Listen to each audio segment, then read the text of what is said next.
Boker Tov. Alors aujourd'hui on est le Yud Dalet Shvat, ce soir ça va être Toubi Shvat. Alors normalement c'est mercredi soir, c'est le jour où on fait le cours sur la paracha. On va pas le faire pour donner à chacun l'occasion de pouvoir faire tranquillement le Seder de Toubi Shvat et la fête en famille. Et simplement je fais cette petite vidéo pour expliquer un petit peu ce que c'est Toubi Shvat et qu'on puisse faire tout ça en connaissance de cause. Alors tout ce que je vais dire ça va être inspiré du livre La Mitzvah et son histoire écrit par le Rav Neor. Donc, on a le Touishvat à la base. Il faut savoir que c'est simplement un point dans le temps qui a une incidence uniquement halachique. C'est pas vraiment une fête à la base. C'est-à-dire que la Mishnah Rosh Hashanah nous dit qu'il y a 4 Rosh Hashanah, et l'un d'eux, c'est Rosh Hashanah Leilanot, c'est Toubishvat. À quoi nous sert de savoir que le 15 Shevat, c'est la nouvelle an des arbres? En fait, c'est ce qui nous permet de dater l'âge d'un arbre et de savoir effectivement s'il est dans l'Arla ou pas. L'Arla, c'est quoi? C'est le fait qu'on n'ait pas le droit de manger pendant les 3 premières années où un arbre donne des fruits, on n'a pas le droit de manger ces fruits-là. Et bien à partir de quand on compte? Pas à partir de la première fois où il donne des fruits, mais à partir du Toubishvat qui suit cette fois-là. Et donc c'est comme ça qu'on va compter les 3 ans, et c'est comme ça qu'on va savoir quand on peut manger les fruits de cet arbre. Donc ça c'est tout Bishvat, et c'est à la base, donc comme on a dit, simplement un point temporel.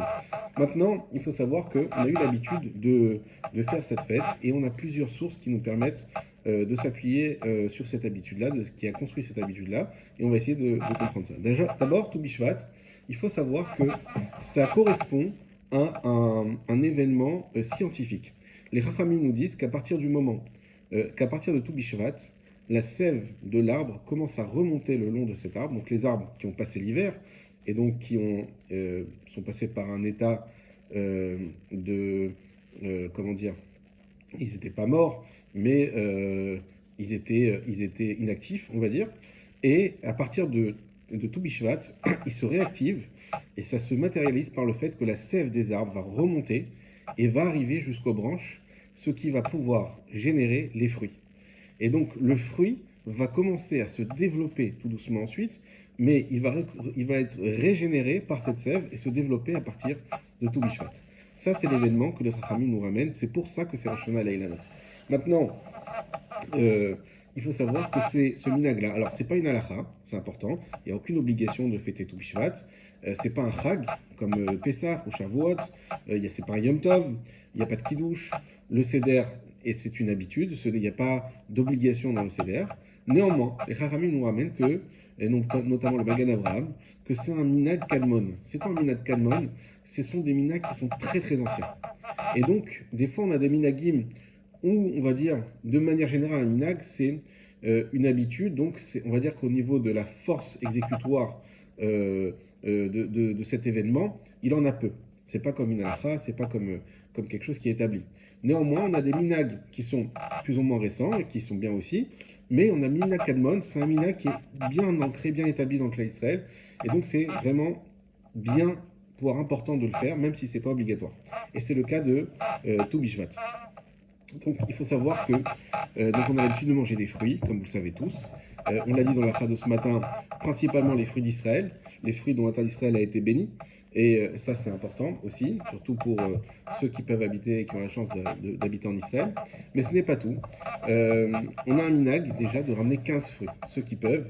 Il y a plusieurs, on va voir, il y a beaucoup de minagim, je ne vais pas tous les citer, mais simplement les principaux, 15 fruits, parce que ça tombe le 15 Shevat. On sait qu'à partir de tout Bishvat.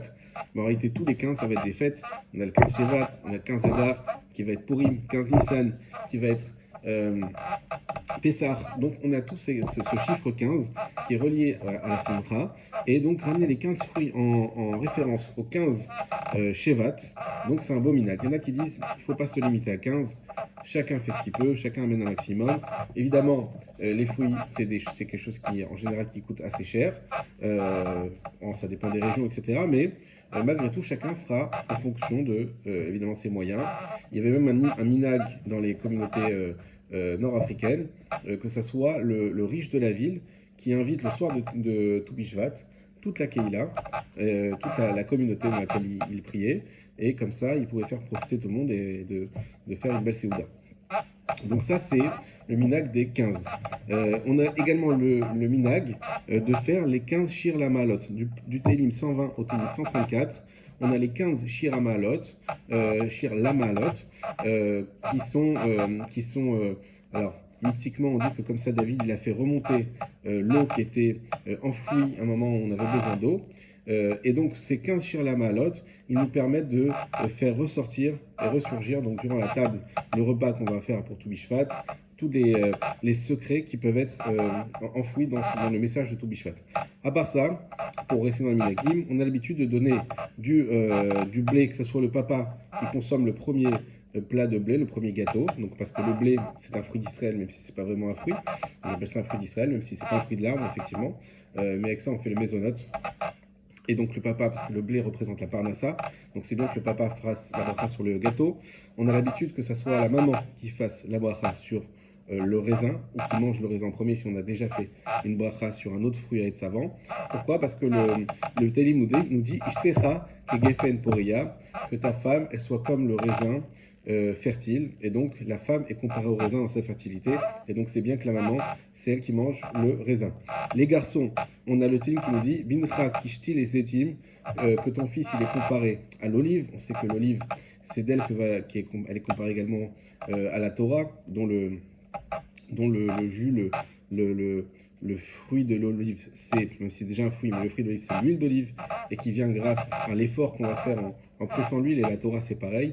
Lorsqu'on s'efforce dans la Torah, là, on pourrait profiter, Baruch Hashem, de ce magnifique fruit qu'est la Torah. Eh bien, les enfants, ils sont également comparés à la Torah, puisqu'on sait qu'on a la mitzvah de chinour, d'éduquer nos enfants à la Torah, et donc ça serait bien, même s'ils n'aiment pas tous forcément les olives, qu'ils mangent une petite olive, ou simplement qu'ils regardent s'ils ne mangent pas. En tout cas, voilà, ça serait bien. Ensuite, les filles, les petites filles, on les compare aux noix et aux grenades, parce qu'il écrit Kol kevoda batmeler penima, c'est connu que Kol kevoda, tout l'honneur de la fille du roi, de la princesse, Penima, il est à l'intérieur. Ça nous apprend la Sinout, que tout l'honneur de ces jeunes filles qui vont être, donc, qui sont nos enfants, et qui vont être amenées à se marier plus tard, leur apprendre dès le jeune âge que l'essentiel de leur beauté, elle est intérieure, et c'est comparé donc à la grenade et à la noix qui sont bien fermées, que le fruit il est bien à l'intérieur. On dirait qu'il y a d'autres fruits qui sont à l'intérieur, mais je ne sais pas pourquoi, mais c'est sur ces fruits-là qu'on s'est attardé.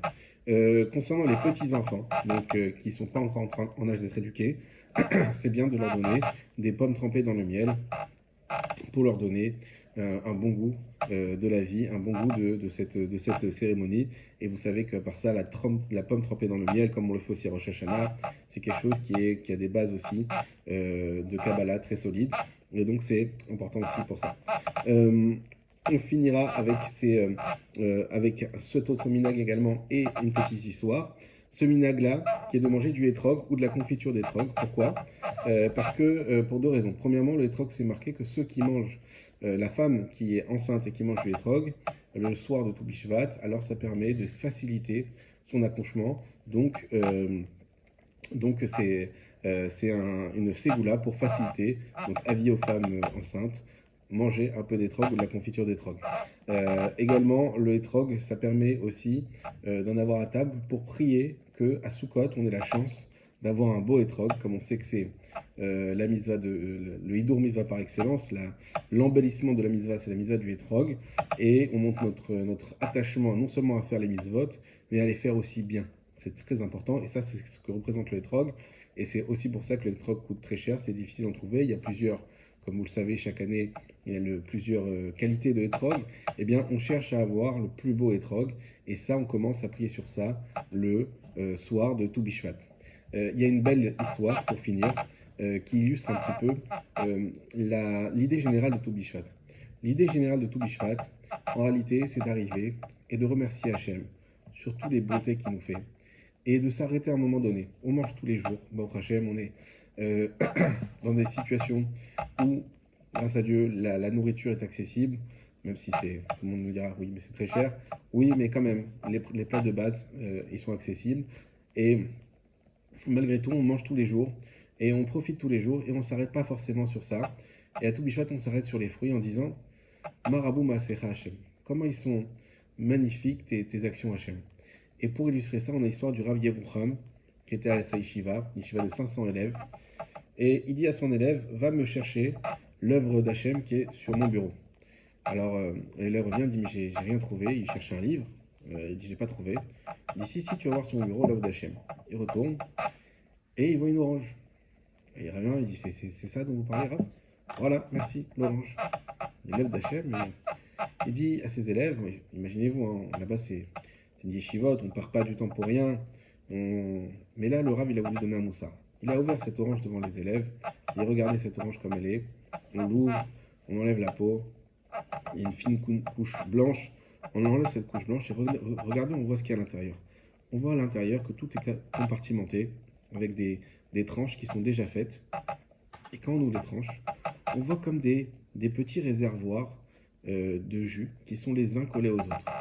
Et lorsqu'on croque dans ces réservoirs, alors là, on déguste des goûts magnifiques, on a plein de saveurs qui se développent dans la bouche par toutes ces petites bouteilles qui explosent et qui pétillent dans notre bouche.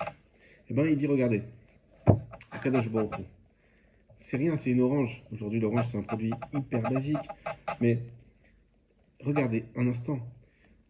Hachem, il a fait des choses incroyables. Hachem, il a fait des fruits avec des saveurs, avec des goûts, avec des couleurs plus belles les unes que les autres, qui évoluent. L'orange, par exemple, qui passe du vert, qui arrive au jaune, ensuite au orange, qui peut même dévier vers le rouge. Et toutes ces choses-là, on en profite de manière machinale. Et à un moment donné, on arrive à Toubishvat, on dit, regardez, remerciez Hachem, faites des Teilim, regardez ce que Hachem il a caché dans ses fruits. Ce qu'il a caché, c'est son amour pour vous. Son amour pour l'humanité, tout simplement. Pourquoi? Parce qu'Hachem, il aurait pu très bien faire un seul et unique fruit, un seul et unique saveur, une seule couleur. Et puis c'est tout. Et on aurait mangé. Non, Hachem, il a fait plein de saveurs, plein de couleurs, des jardins magnifiques, des vergers. Et tout ça, c'est pourquoi? C'est pour l'amour de l'homme, pour l'amour de l'humanité. Et donc, on redécouvre cet amour-là et on s'arrête pendant un instant à Toubishvat. Et c'est ça le Inyan du Seder, c'est de s'arrêter et de remercier Hachem sur toutes les bontés qu'il nous fait et de se rendre compte également de toute la spécificité de toutes tous les efforts qui ont été mis dans la nature, tous les efforts qui ont été mis par Hachem dans la nature pour faire plaisir à l'homme. Chazak ou Baruch, bonne soirée de Toubishvat. On rappelle qu'aujourd'hui c'est la loi de Rabbi Yitzhak, Abir Sera, et également que demain matin on fera un petit déjeuner Bezrat Hashem. Tout le monde est convié, l'Irvod, Toubishvat, à la Shul comme d'habitude au 9 Yeshurun. Chazak ou Baruch, bonne journée à tous.